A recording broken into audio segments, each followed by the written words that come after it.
Well, Dennis David, Jimmy Files, Judyth Baker, and I have all attempted to get Congress to call us before them to tell the truth as we know it, all from a first-hand basis. And you can't get any better than that. I'm not going to report on something I think happened. I'll report on something I know happened, like the CIA briefing us in a top-secret assassinations training program at Fort Bragg just 3 months after the assassination, to the effect that there was 4 mafia men involved in the assassination of Kennedy. 2 of them were from the United States. I happen to know one of them personally, Jimmy Files, and 2 of them from the Corsican Mafia. And they told us where everybody was located, one on the grassy knoll, one on the rooftop of the building that is adjacent to the Texas Book Depository, that there was no shots fired from the Texas Book Depository. The man on the rooftop adjacent to it stood amongst FBI agents on that rooftop when he fired at the president. The 2 Corsican Mafia men with 2 other sidekicks who were spotters with high-powered binoculars were on the 2 routes that could go to the hospital from there. And their job was to determine whether or not Kennedy would make it to the hospital, and if they thought he could, they'd kill him, they'd shoot at him again. Well, they had it all set out on the stage. This was an old instruction building on Smoke Bomb Hill, a wooden building surrounded by 2 rows of concertina wire and guard dogs inside of that. Okay. And they had laid out Daley Plaza on the stage, and they explained how the hit had been made, and that they, one of us, I don't know, usually I'm the one to ask questions, but somebody asked if Lee Harvey Oswald was involved. He was not involved whatsoever. He was a patsy. That's the word I use. They didn't use that word. During the coffee break, I overheard one of the CIA instructors. Now, the CIA instructors were dressed as civilians, okay? All the other instructors were Green Berets, and it was hard to tell. It'd be impossible not to tell the difference between who was teaching who. In fact, at the trial, there was a CIA man, and he sat in back of us on the friendly side of the courtroom, I think pretending to be a friend of ours. But I spotted him, and I went back, and I just looked him right in the eyeballs, and I asked him if he worked for the company, and he said, yes, I do, and he got up and left. But one of the instructors said to the other, things went pretty well in Dallas, didn't they? That's what I remember. And that's all that I overheard him say. Now, as far as the shooters, the information that you kind of compiled over a couple of different sources, you said one on the building adjacent to the depository. It was all from that one source during the training at Fort Bragg, North Carolina. I think it was in February of 1964, and it was CIA instructors. And they said that one was on the rooftop of the building adjacent to the Texas Book Depository. And the other one was on the grassy knoll, who was Jimmy Files. They didn't say that, but I know it was. And the other 2 were on the 2 routes, somewhere along those 2 routes leading to the hospital. I don't know where. They didn't pinpoint specific places. He said, well, we called them advisors. And, of course, Bo Gritz was one of the instructors for enlisted men. And that's in that book, Without Smoking Gun. And I've had many conversations with Bo. But since the Special Forces Association engaged in a lawsuit against me and my publisher, Bo Gritz won't even talk to me. I think he's concerned about the same kind of thing happening to him. But General Yarborough, I played that audio tape at the trial just to prove that General Yarborough was aware of the fact that we had CIA instructors, he called them advisors, in the top secret assassination and terror and also industrial sabotage training. Can you talk a little bit about how you came to know about James Files, also known as James Sutton, how you first were introduced? Wim Dank Bar You know him? Mm-hmm. He introduced me to Jimmy Files. Then I checked Jimmy Files out because I did not believe it at first. And I'll tell you why I didn't believe it. He told me one of the reasons that Wim thought I'd be interested. Jimmy said that he was on the White Star Mobile team. Now, the White Star Mobile team was a special top secret team of Green Berets sent into Laos in 1960, the mid-60s.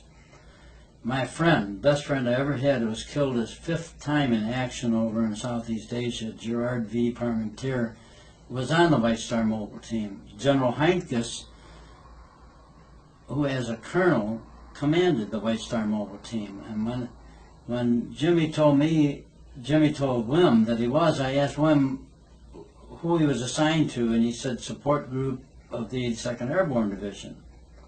And right away I thought it sounded fishy because the 82nd Airborne Division, to the best of my knowledge, wasn't involved in White Star Mobile team. I was assigned to support group, which is a big group, responsible for all the logistical support of the 82nd Airborne Division. And I was the senior NCO in that organization. And then I recalled when General Heinkes came to my camp, and you'll see his picture in my book, Expendable Elite. I asked him about the White Star Mobile team because my best friend had worked for him 3 times on the team, and he thought the world of General Heinkes. He was a colonel at the time.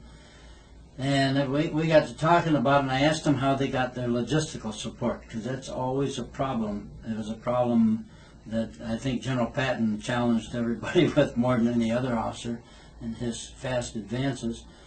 And he said the 82nd Airborne Division provided the logistical support, people from the support group.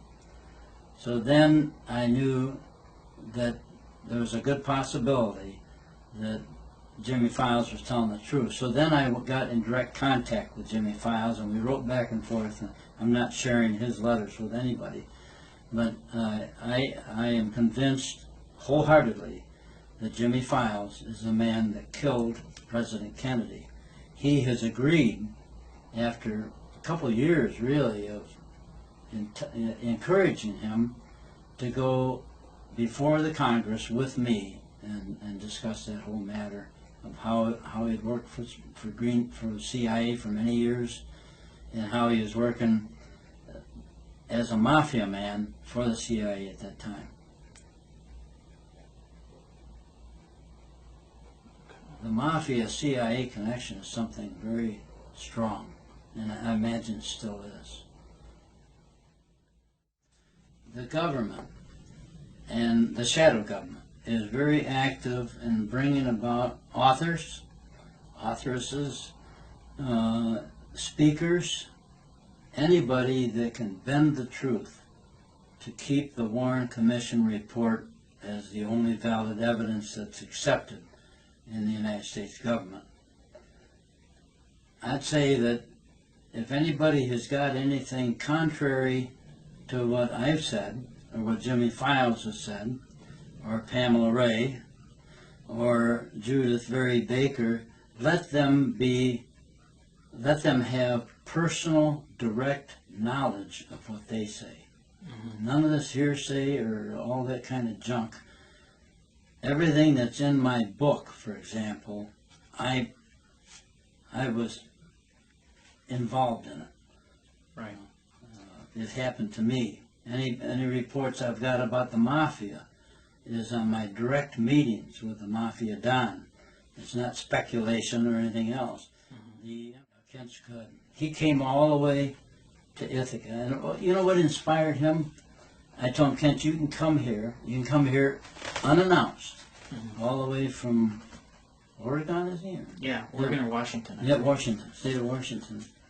And when you knock on that door, I'll open that door and I'll turn my office and all the records that are in it over to you. And he spent an entire day in my office researching anything he wanted to, maybe 2 days. Mm-hmm. And because I told him I wanted him to trust me, that I wasn't hiding anything from him. The safe that I had was opened up, it was right here.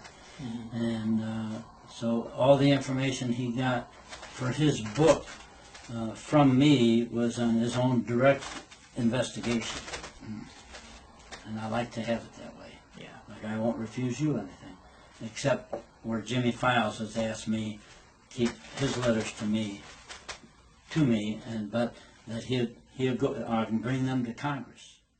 Master Sergeant Joseph Hill and I, Joe Hill, you'd have to see him to believe him. If you'd like, make a note on, I could give you a picture of him and I at Natick and the gear that we were testing.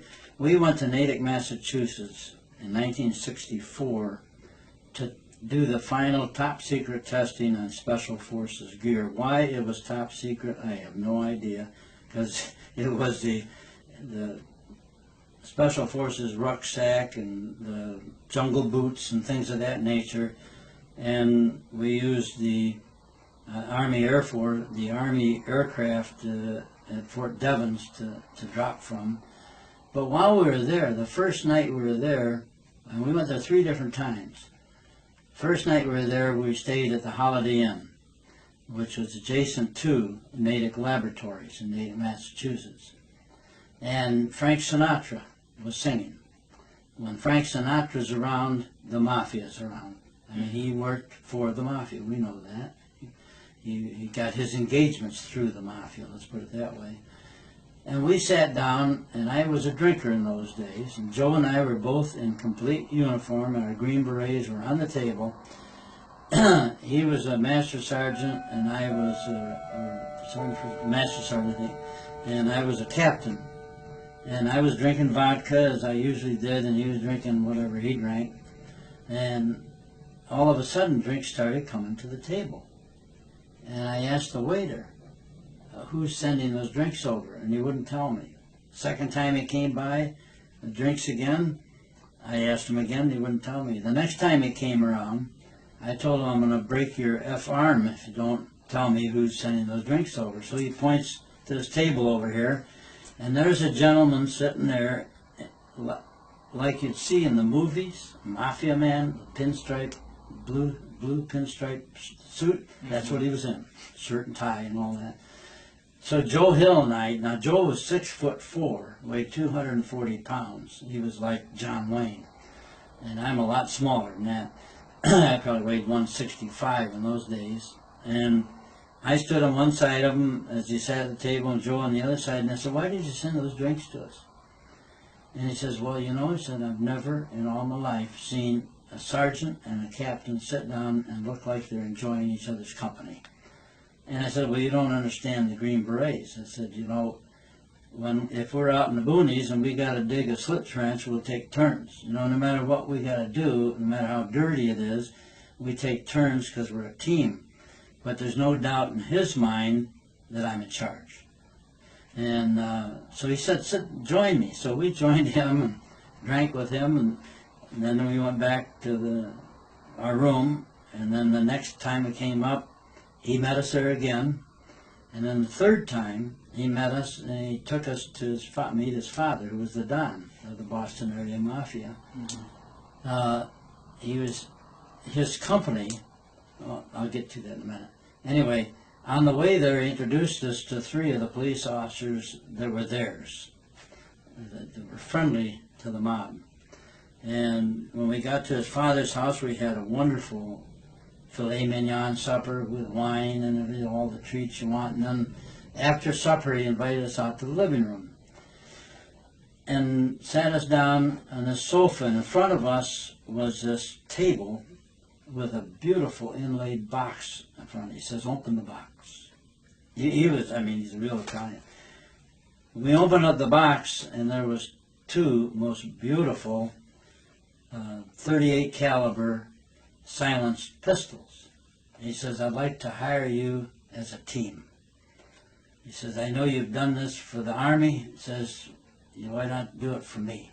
He says, I promise you that if you came on, you would never have to kill a police officer or a military man. And he said, I'm offering you the job at $40,000 a year for the team. This was in 1964. I mean, that's a lot of money. And $10,000 for every time that you do me a favor. And we thought about it. Joe was single, and I think he kind of fell in love with Don's daughter.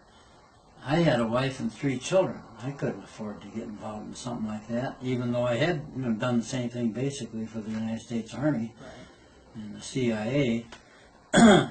So we refused it, and then we took a blood oath. In fact, that scar there on my hand is when he pulled a dagger out of the drawer and he stabbed each one of us in the hand, and we shook hands that we would never give out the other's name while he was still alive. Otherwise, between Joe Perini and myself. And turned out, I asked him, I said, were you asked to be involved in the hit on Kennedy? And he said, yes. He says, the company called me. I'll never forget what he said. And he says, I told him we don't have no problems with the Kennedys in Massachusetts.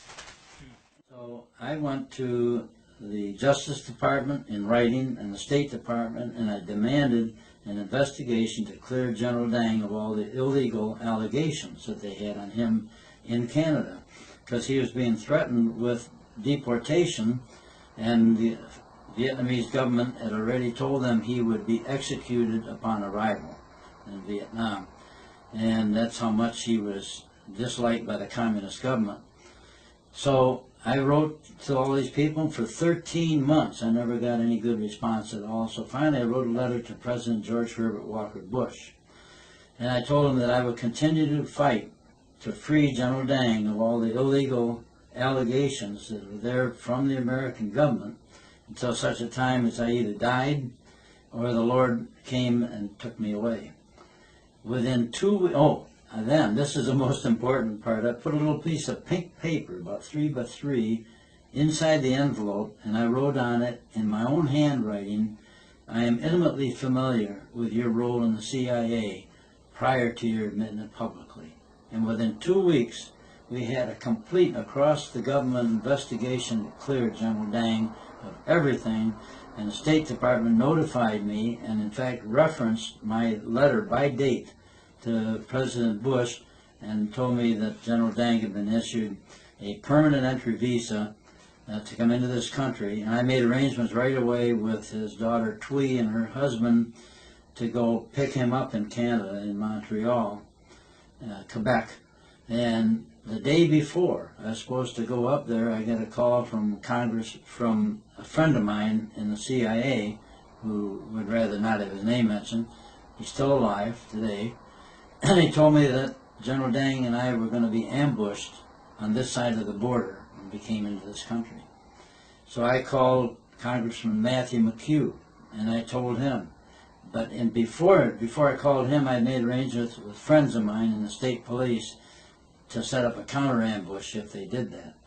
And I told Matthew McHugh, I said, Matt, there's going to be a lot of blood on the border unless you do something about this. Within an hour, he called back and said the safest place in the world for General Dang will be to come across that border with you. And I went up and got General Dang. There's a lot of mystery. It's all because they were doing everything they could. That's the people in that shadow government, to hide the true facts of the death of JFK, the same as they did for his brother and for Martin Luther King. I don't know hardly anything about his brother, but I know a lot about Martin Luther King. And they actually did prove in court in Memphis that our government was 70% complicit in the murder of Martin Luther King. 100%, as far as I'm concerned, in the death of JFK.